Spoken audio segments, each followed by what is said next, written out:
ত্রিপুরা থেকে এই মুহূর্তে সবচেয়ে বড় খবর, মধ্যপ্রাচ্যের সংকটে ত্রিপুরায় জ্বালানি সরবরাহ স্বাভাবিক রাখতে আগরতলা সচিবালয়ে উচ্চ পর্যায়ের বৈঠকে মন্ত্রী সুশান্ত চৌধুরী।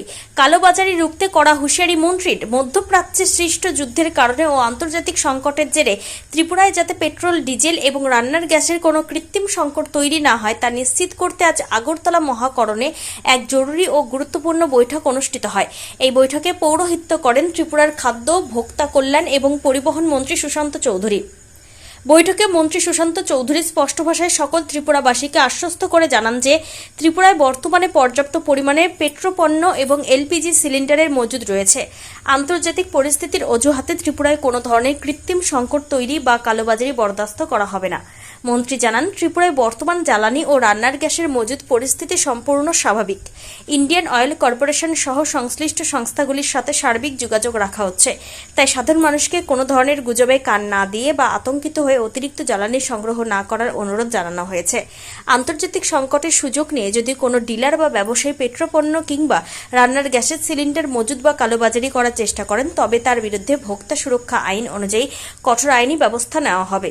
প্রশাসন, খাদ্য দপ্তরের এনফোর্সমেন্ট উইং এবং সংশ্লিষ্ট আধিকারিকদের বাজার ও পেট্রোল পাম্পগুলির ওপর সার্বক্ষণিক কড়া নজরদারি বজায় রাখার নির্দেশ দেওয়া হয়েছে। জ্বালানি সরবরাহ শৃঙ্খল যাতে কোনোভাবে ব্যাহত না হয় তার জন্য তেল কোম্পানি, পরিবেশক, পাম্প মালিক এবং সরকারি দপ্তরের মধ্যে পারস্পরিক সমন্বয় আরও জোরদার করার কথাও বলা হয়েছে। বৈঠক শেষে মন্ত্রী সুশান্ত চৌধুরী সংবাদ মাধ্যমের মুখোমুখি হয়ে বলেন, সরকার উপভোক্তাদের স্বার্থ রক্ষায় সম্পূর্ণ প্রতিশ্রুতিবদ্ধ। ত্রিপুরায় জ্বালানির কোনো ঘাটতি নেই। সরকার পরিস্থিতির ওপর সার্বিক নজর রাখছে এবং যে কোনো ধরনের অসাধু ব্যবসায়ী চক্রকে কঠোর হাতে দমন করা হবে। আজকের এই উচ্চ পর্যায়ের বৈঠকে খাদ্য ও বেসামরিক সরবরাহ দপ্তরের উচ্চপদস্থ আধিকারিক বৃন্দ, বিভিন্ন তেল কোম্পানির প্রতিনিধি এবং পেট্রোলিয়াম ডিলার ও এলপিজি ডিস্ট্রিবিউটর দপ্তর থেকে পাওয়া যে তথ্য আমাদের এখানে রয়েছে,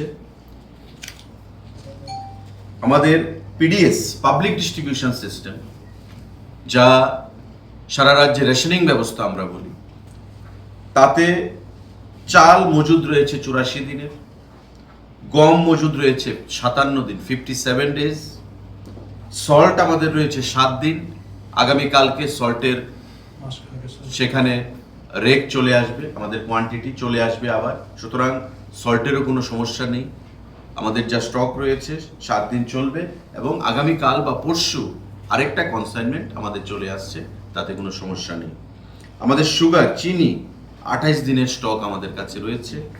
মসুর ডাল আমাদের কাছে যথেষ্ট পরিমাণে 34 দিনের স্টক আমাদের কাছে রেশনিং ব্যবস্থাতে আমাদের রয়েছে। চাল, গম, চিনি, লবণ, মসুর ডাল, এই যে নিত্য প্রয়োজনীয় জিনিস আমরা রেশন শপের মাধ্যমে প্রদান করি রাজ্যের জনগণকে, তার স্টক যথেষ্ট পরিমাণে রয়েছে। কোথাও কোনো প্যানিক হওয়ার কোনো সম্ভাবনা নেই বা আপনারা উদ্বিগ্ন হবেন না, প্যানিক হবেন না।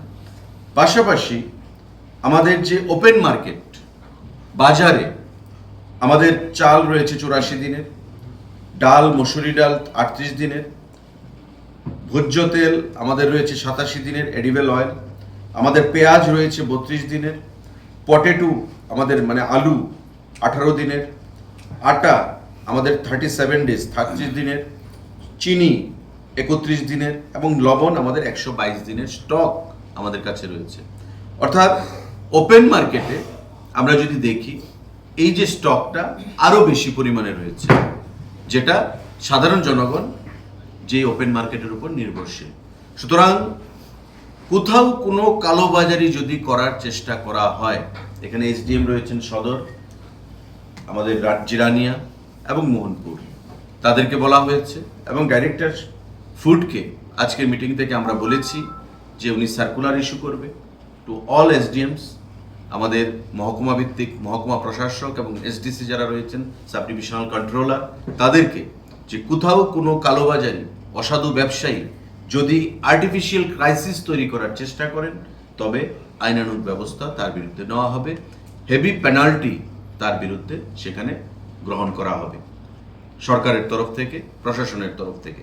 এবং ইতিমধ্যে আমাদের যে টাস্ক ফোর্স, বিভিন্ন সময় আপনারা দেখেছেন মহকুমা আধিকারিকের অফিস থেকে খাদ্য দপ্তরের আধিকারিকরা যৌথভাবে অভিযান চালিয়ে বিভিন্ন সময় হেভি পেনাল্টিও আমরা ইম্পোজ করেছি বিভিন্ন ব্যবসায়ীর উপর, কালোবাজারির উপর, যারা অসাধু ব্যবসায়ী হিসাবে সেখানে কালোবাজারিকে মদত দিচ্ছে, প্রশ্রয় দিচ্ছে।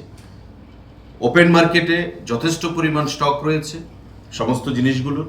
আমাদের রেশনিং ব্যবস্থাতে যথেষ্ট পরিমাণে জিনিস রয়েছে, স্টক, আমাদের নিত্য প্রয়োজনীয় দ্রব্য সামগ্রী। তো কোথাও কোনো কালোবাজারির প্রশ্ন নেই, কোথাও কোনো প্যানিক তৈরি করার প্রশ্ন নেই, উৎকণ্ঠা, উদ্বিগ্ন হওয়ার জনগণের মধ্যে কোনো প্রশ্ন নেই। আমি আবারও দপ্তরের মন্ত্রী হিসাবে আজকে আমাদের আধিকারিকদের উপস্থিতিতে আমরা মিটিং সম্পন্ন করেছি এবং তাদের উপস্থিতিতে আপনাদেরকে আশ্বস্ত করছি, পেট্রোল এবং ডিজেলের এবং আমাদের যে এলপিজি, লিকুইড পেট্রোলিয়াম গ্যাস, তার কোথাও ত্রিপুরা রাজ্যে বর্তমানে কোনো ক্রাইসিস নেই। আপনারা অযথা পেট্রোল পাম্পগুলোর বাইরে লাইন লম্বা করবেন না। যে সিস্টেমে চলছিল সেই সিস্টেম বজায় রাখবেন। মানুষের মধ্যে সন্দেহ, মানুষের মধ্যে ভুল ইনফরমেশন, উৎকণ্ঠা, মানুষকে উদ্বিগ্ন করে রাজ্যে একটা অস্থির পরিস্থিতি তৈরি যেন না হয় সেদিকে আপনারা মাথায় রাখবেন। আমি প্রধানমন্ত্রীজিকে ধন্যবাদ জানাচ্ছি, রাজ্যের মাননীয় মুখ্যমন্ত্রীকে ধন্যবাদ জানাচ্ছি। প্রধানমন্ত্রীর ডাকে সাড়া দিয়ে রাজ্যের মাননীয় মুখ্যমন্ত্রী নিজের সিকিউরিটিতে ব্যবহৃত যে গাড়ির সংখ্যা সেটাকে কমিয়ে এনেছেন এবং অন্যান্য মন্ত্রীরাও সেটাকে ফলো করছেন। কিন্তু এর অর্থ এই নয় যে পেট্রোল ডিজেলের সংকট তৈরি হয়ে গেছে। এটা একটা কথা বলে যে prevention is better then cure. যাতে আমরা মিতব্যয়ী হই, আমরা সঞ্চয়ী হই, যাতে ভবিষ্যতে যদি কোনো ধরনের আমাদের ক্রাইসিস তৈরি হয় আমরা যেন আগে থেকে নিজেদেরকে তৈরি রাখতে পারি, প্রিপেয়ার্ড রাখতে পারি। তাই মোদিজি সেই কথা আমাদেরকে বলেছেন। এতে উৎকণ্ঠা হওয়ার কিছু নেই। পেট্রোল পাম্পগুলোতে ভিড় তৈরি করে অযথা প্যানিক যেন না হয়, আমি রাজ্যের প্রতিটা অংশের জনগণের কাছে আহ্বান জানাচ্ছি। সবাইকে নমস্কার।